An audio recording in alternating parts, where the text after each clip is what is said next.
Waraqaa waamichaa mana murtii irraa dhufu fudhachuu diduun dhimmichi bakka isin hin jirretti kan itti fufu ta'uudhaa fi bu'uura. Egaa namoonni yeroo baay'ee guyyaa sadaffaa deemaa jira. Inni immoo kaleessas dhufe jedhan arras dhufeedhaan iddoo saarbisii. Ishiin bichaa fayyitu malee. Ishiin bichaa na fayyitu malee na waa'een isaatii fi waa'een barnootaa nan ilaallatu. Barsiisaa akkamitti akkamitti isas dabarsuu hin dandeenye. Fatanaaf hojjetan dhaabnisa. Garuu haala keenya akkamitti akkamitti akka goonee finnee hin beeku. Qormaata isaa ta'uu ishiin finnaa achii barsiistota gaafanna. Mana barumsaa irra deemnee barachuu dandeenya. Mana barumsaa akka barbaadetti irra deemnee barachuu dandeenya. Ishiin fayyitee fayyaa nagaa taanaan kan mana barumsaa namoonni mana barumsaa bara dhufus irra deemnee barachuu dandeenya. Garuu ishiin waan ishii fayyaa nagaa ta'uudha. Akkasii garuu waan akka yaada kootti mana barumsaa bara dhufus irra deebi'ee baradhus maal akkoon qabu garuu waan ishiin nagaa fayyaa ta'uudhaan jedha. Dhuguma ishiin fayyiteella malee mana barumsaan deemu. Ishiin gaafa fayyite. Amma dhuguma garuu ishee jennee baanee jennaan biddeen nyaatu. Guyyaa kaleessa irraa kaasee kun mana barnootaa deemaa jirru ni jettu nu eegaa jira silaayyuu beektanii wanta hundumayyuu nama beektanii. Akkasuma guyyaa kaleessa irraa kaasnee agaa har'aati irratti kun mana barumsaa irratti hin argamne dabalataas immoo isaaf jedhee haati keenyayyuu baay'ee dhukkubsachaa jirti dhuga. Haati keenyayyuu baay'ee dhukkubsachaa jirti. Kanaaf jennee nuti yaaddoo keessa gallee jirra. Ummatti baay'ee yaaddaa jirra. Garuu mallattoo inni yaadee mallattoo inni yaade ta'u akkasuma gochaa jirru hin beeknu nuti mallattoo inni yaadee akkasuma gochaa jirru. Akkasidha. Kanaafiyyuu waaqayyuma kadhannafa. Akkasidha jennaa mee maal jettaati? Dhuguma jettaatis achumatti dhaabbatee nu eegaa. Ati keenyas dammoo baay'ee dhukkubsachaa jirti. Mana yaalaas deemtee mana yaalattis ragaa wayii kennamee fi ragaan sun bakka baay'ee nuti sodaachaa jirra. Maal taatee inni baay'ee sodaachaa jirra. Maaltu ishee dhukkubee maal nu galuu dide? Maal jettanii maal beektaa?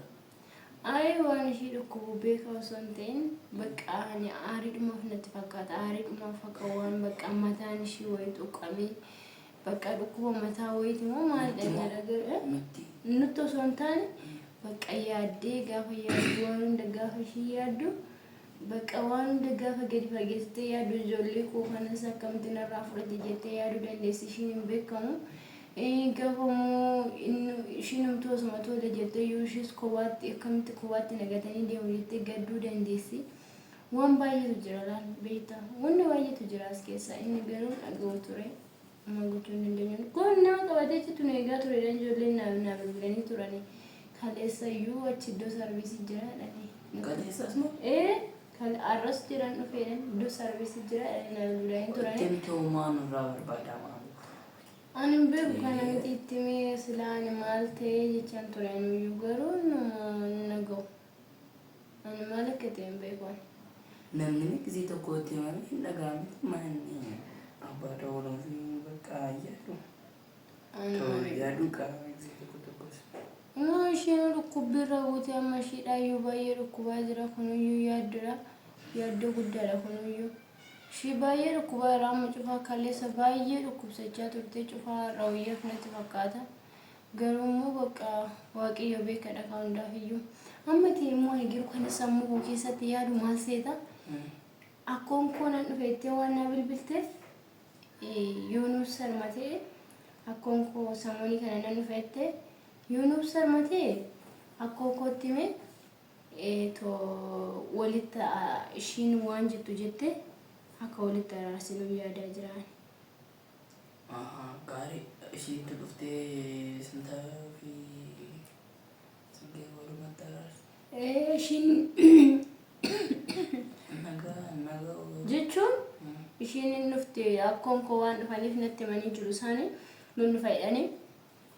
Dammoo isaan waan dhufaniif bakka isaanitti waan jiru hundumaa itti himnee waan jiru hundumaa ifa goonee fi isaan itti himnee isaan immoo waan jiru dubbatanii ammoo sumaaraaramaayyuu ta'ee sumaaraaramaayyuu isaan dideeyyuu bakka kenna waa'ee keenya dubbanne itti ishinitti akka nu bira akka inni mana barumsa irraa taafne maal goona mana barumsa guyyaa meeqa nu jala darbe waan meeqatu nu jala darbe har'a waan nu jala darbe hin beeknu kaleessa waan nu jala darbe hin beeknu wanni baay'een nu jala darbuu danda'a ko qormaani jira waan baay'eetu jira amma ammasumaayyuu waan baay'eetti adeemaa jira keessattuu ani faan mudeelii amma samana kana mudeelii qoramna kun gafa guyyaa meeqadhani gafa guyyaa 10 jammarreedhaan kanaafiyyuu qo'attu malee kilaasii dhaqxee waan tokko laaltee gafa barsiisan keessa deddeebi'ee barsiisuu laaltu malee umaatiin godhu gaafa immoo kilaasii dhumayyuu dhaqxee ishiin mana dhukkubsachaa ati mana barumsaa deemu umayyuu sitti waan jiru jidduu kanatti nu rakkisanii biraashatti dhugaa rabbi waashii gatanii ganna akkamitti deemu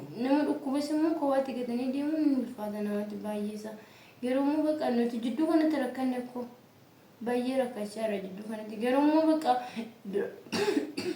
dura nu gatee bu'uun qabu duraaf natti fakkaatee bira deemu malee jedhee amma immoo bakka argan ta'uu jedhameera bakka dhufuu argan jedhanitti maalni kun ciqici maal barbaachisa namni mana macaqacaqe yoo namni gise tokko itti dubbate namni kun dhagaa gise tokkoon dura nan dhufaa jettee naaf himte nan dhufaa deene nan dhufaa eegee deene achumaan innis dammoo toleedhee dhufeen beekuu gaafa sanaa ara yommuu san dhufee hin beeku achumaan xiqqoo ture dammoo bilbilaan itti himtee ani bakka feera dhufuu hin danda'u jettee kanaaf bakka nuti deddeebi'e akka ay baalan beeka maala keenya ta'e wallaalee mammaan silaa namni oogisi tokkicha namatti man namni nama dhagaa ture amma garuu waan hundaafuu bakka torbee kana keessa xumuruu qabna ishiis immoo silaa mana yaalaa arra geessinee turre borutti immoo maal akka ishiin ammoo yookiin borutti fooyyee wayii argachuu dandeessi borutti mana barumsaa nan maal godhee danda'a borussa jimatti nu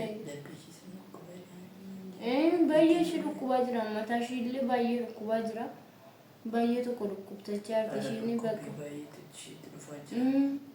aarii wajjiniin waan hunda wajjiniin bakka dhibeerra buute bilaashatti isheen bilaasha dhibeerra hunda daawwate maal akka goon kan goon ishee gammachiisa nuti maal ishee gammachiisa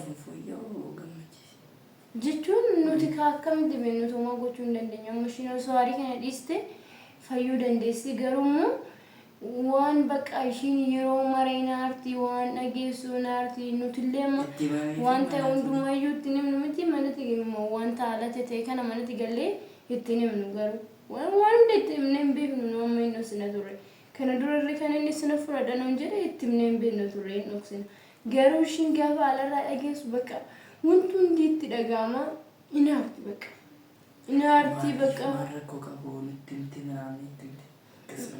maal rakkoo qabaa nutti himte osoo hin taane bakka akkamitti akkana naan jedha akkamitti fudhata akkamitti narraa fudhata ijoolleen nuuf qixadha duraan akkamitti nu gatee ba'e namni kan jedhu wayii yaaddi garuu immoo inni dhugaadha garuu duraanis nu gatee ba'e miti inni nu gatee isaa ba'u malee bakka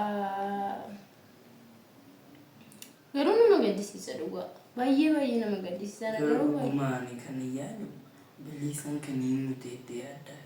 Ani waa'ee balleessaa ma murteessuu hin danda'u. Ani amma kana naasaa jiru waa'ee balleessaatiin miti. Balleessaa kennu qaata irra darbee jira. Balleessaa osuma teessu ani wanti keessatti na ilaallatu tokko iyyuu hin jiru. Maaliif inni abbaa kooti ishiin haadha kooti. Wanti balleessaa wanti keessatti na ilaallatu tokko hin jiru. Eenyurra goree eenyuma irra niisu. Eenyu foogee eenyumaaf hin niisu. Wanti balleessaa immoo na ilaallatu. Lama isaanii ija tokko hin ilaala. Garuu immoo akka namni dhukkubsatu hin barbaadu. Gaariidha garuu dhugumaa akka yaaddiitti baay'ee gaariidha. Garuu ishiin gaafa dhukkubsattu dhageedhamuun dhagee.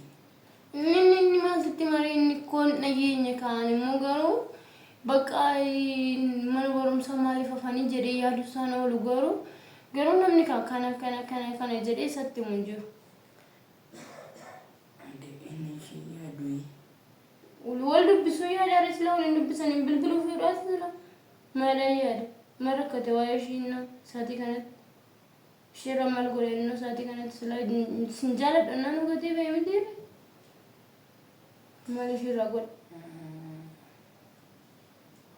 inni kan barbaade isin hin barbaadeen jedhe malee ishiin barbaade nuun hin jenne ammas inni kan barbaade nuudha malee ishii miti kan barbaade inni sinif fudhadhaa jedhe na bira jiraachuu qabdu jedhe malee ishiin na bira jiraachuu qabdi hin jenne ishiin immoo akkamitti ijoolleen irraa fudhataa kan jettu tokko gaafa sammuu ishii keessatti waan hundi yaadu bakka dhibeerra buutee har'a kun akkasuma natti galtee hin ciiste. Baay'ee dhugaa baay'ee yaaddee sammuun ishii firiis hin ta'u waan baay'ee yaaddeef amma mana kamitti ciisuutu ta'ame.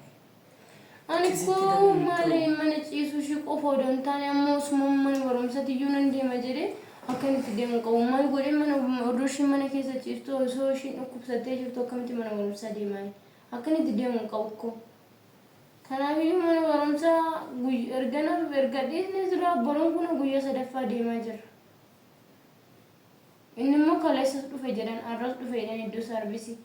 Garuu inni nu arguu hin dandeenye nuti immoo nanne. Ishiin bichaa fayyitu malee. Ishiin bichaa na fayyitu malee na waa'een isaatii fi waa'een barnootaa namni ilaallatu. Barsiisaa akkamitti akkamitti isas dabarsuu hin dandeenye. Fatanaaf hojjetan dhaabnisa. Garuu haata haadha keenya akkamitti akkamitti akka gooneef hin beeku. Qormaata isaa ta'uu ishiin finnaa achii barsiistota gaafanna. Mana barumsaa irra deemnee barachuu dandeenya. Mana barumsaa akka barbaadetti irra deemnee barachuu dandeenya. Ishiin fayyitee fayyaa nagaa taanaan kan mana barumsaa mana barumsaa bara dhufus irra deemnee barachuu dandeenya. Garuu ishiin waan ishii fayyaa nagaa ta'udha. Akkasii garuu waan akka yaada kootti mana barumsaa bara dhufus irra deebi'ee baradhus maal akkoon qabu garuu waan ishiin nagaa fayyaa ta'uudhaan jedha. Dhuguma ishiin fayyiteella malee mana barumsaan deemu. Ishiin gaafa fayyite. Amma dhuguma garuu ishee jennee baanee jennaan biddeenii nyaatu. Kaatisni deemus hin dandeessu. Inni akkamitti kaatee deemuu dandeessu? Sila baay'ee dhukkubsachaa jirti koo. Baay'ee dhukkubaa jira bara. Haadhaan deemu. Ani isaan ishee gatee deeman isayyuu ishee gatee deemuu hin danda'u. Mana keessatti nama dhukkubsatu. Gaafa fayyitu nan dhaqaa mana barumsaa. Gaafa fayyadamu akkasumatti mana gargaara waan hin danda'u ishiin gargaara. Akkanaaf beektaa. Akkaan dafoo gochuu hin dandeenyu waaqayyo jiraadha. Akka amantii keenya akka amantaa keenyatti waaqayyo kadhannaa fi galgalas ganamas isheef waaqayyo kadhannaa amma danda'amaatti yommuu mana yaalaa hin geessina. Isaan booddee garuu ammatee waaqayyoon kadhannaa fi hundarraa kan caalu mana yaalaa geessine achi geessine hunda kan caalu waaqayyoodha beekta miti. Waaqayyoon yaamaaru. Nuuf jedhee waaqayyo nama laaleeta waaqayyo ishee amaaru. Isas immoo nurraa araarsame waaqayyo akkasii liqii nu qabatee to'annoo kana gaafa akkoon keenya dhuftes immoo yaa waaqayyo jedheetuma waaqayyo kadhadha garuu maal akka inni jedhu dhaga'uudhaaf. Garuu akkoon keenya dhiifama nu gorsiste. Araan baay'een gammada silaa dhugaa ishiin irra dhiifama godhiif jettee dhiifama walii godhanii mana tokkotti galanii yaaddoon tokko hin jiru nutis mana barumsaa keenya deemnee galle nagaa keenya hin baane nagaa keenya hin galu. Ani dhuguma miidhee agarramaa jira baay'ee. Hundaafuu wanti godhamu hundaafuu wanti godhamu hin jiru bakka miti kan wanti godhan jiru danda'uudha beektamiti waan hundumaa danda'anii bira darbuudha. Sammuun inni kanaan jette naa bilbiltee turte ishiin illee sababa ishiin dhukkubsachuuf jecha ishii gaafachuuf dhufti. Sammuun inni kanaan jette. Ani immoo itti nima kaama akkas jedhee itti nima. Ara bilbilaan akkas jedhee waa isaanii dubbanne ni maal jedhan akkas jedhee itti himan. Inni dhukkubammaa dhageessee erga ishii gaafachuu dhufti kaa. Kanaafiyyuu ishii gaafachuu waan dhuftuuf bakka immoo san ifa godhee itti himaaf malee akkas jedhee gaafa namatti himuu hin danda'amu. Kanaafiyyuu akkasii waan ishiin jettu immoo jumaan nageenya. Bilbilaan gaafa himamu namni amanus amanuu baatus. Ara irrifattiyyuudha ishiin itti himu. Ani asuma dhuftee waan ishiin jettu asumatti dhaga'uun barbaada waan ta'eef malee. Isaanii fuulduratti gaa. Asuma dhufee asuma manuma kana keessa teessisee akkas jedhee itti himee bakka waan ishiin jettuu fi Ittumaan Beela irratti dhufte. Beela maalitti gidiraadha? Gidiraa farrisanii. Akkasii bakka wanta jedhan wajjumaan dhageenya hin gaafanna.